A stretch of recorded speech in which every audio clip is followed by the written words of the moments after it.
भानपुर गांव दिन भर आवाजों से गूंजता रहता, लेकिन शाम के 7 बजे के बाद सब कुछ शांत हो जाता है। हर तरफ सन्नाटा छा जाता था। 7 बजे के बाद लोग गाड़ी चलाते चलाते उतर जाते, क्योंकि गाड़ी की आवाज ना हो। टीवी भी बंद कर दिया करते। इतना ही नहीं, 7 बजे के बाद कोई बच्चा भी रो रहा होता तो उसका मुंह बंद कर दिया करते। शाम के 7 बजे एक आदमी दबे पांव जा रहा होता है कि उसके सामने एक चूहा आ जाता है। चूहा देख आदमी की डर के मारे चीख निकल गई। उस आदमी के वहीं जगह पर चिथड़े उड़ जाते हैं। सबके साथ ऐसा ही होता, जिसने भी थोड़ी सी भी आवाज की तो उसके चिथड़े उड़ जाते, भले ही गलती से आवाज हुई हो। अगले दिन भानपुर में गलती से राइस्टार घुस जाता है। अनजान राइस्टार आगे बढ़ रहा था कि तभी शाम हो जाती है। चारों तरफ एक ही आवाज गूंज रही थी। 7 बजने को कुछ ही मिनट है। तभी राइस्टार देखता है कि बाजू से एक आदमी राइस्टार के सामने कार खड़ी करके धक्के मारते हुए ले जा रहा था। राइस्टार हैरान हो गया। वह फिर अपनी बाइक से उतर के उस आदमी के पास जाता है और उसे कहने लगता है, अरे मुझे एक बात बताओ कि तुम गाड़ी चलाते चलाते धक्के मारने क्यों लगे थे, और ये अजीब सी आवाज क्या है? वो आदमी बोला,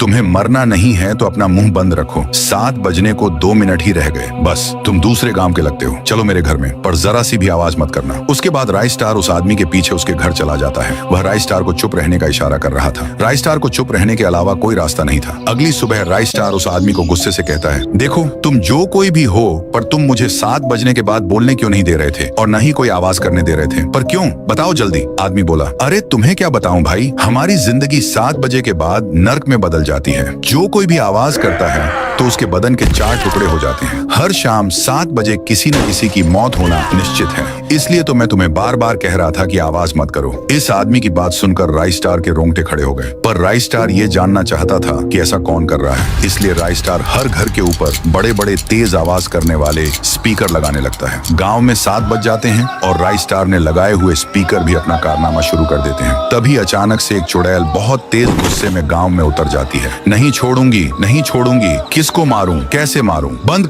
करो आवाज। चुड़ैल के कान से खून निकल रहा था। तभी राइस्टार चुड़ैल के सामने आता है। अच्छा, तो तू ही है जो 7 बजे के बाद आवाज करने पर मारती है? बता, ऐसा क्यों करती है? चुड़ैल बोली, अरे चला जा यहाँ से, पहले ही मेरा दिमाग खराब हो रहा है। मैं तुझे क्यों बताऊं? राइस्टार बोला, अगर तू नहीं बताएगी तो जिसमें से ये आवाज आ रही है उस स्पीकर की और आवाज बढ़ा दूंगा। नहीं, ऐसा मत करना, आवाज मत बढ़ाना, मैं सब बताती हूँ। दरअसल मेरा नाम चमेली है। जब मैं इस गांव में जेईई की एग्जाम देने के लिए आई, कल मेरा एग्जाम था, इसलिए मैं पढ़ती बैठी थी। पर मेरे रूम के बाहर कुछ गुंडे नशे की हालत में गाने की आवाज फुल बढ़ाकर नाच रहे थे, इसलिए मैं उनके पास चली गई। ये तुम लोग तुम्हारे बाप का राज है क्या? इतने रात में गाने की आवाज बढ़ाकर पार्टी कर रहे हो? अभी के अभी बंद करो। और गांव वालों को कहा कि ये लड़की चोर है। ऐसा इल्जाम डालकर मेरा सर धड़ से अलग कर दिया।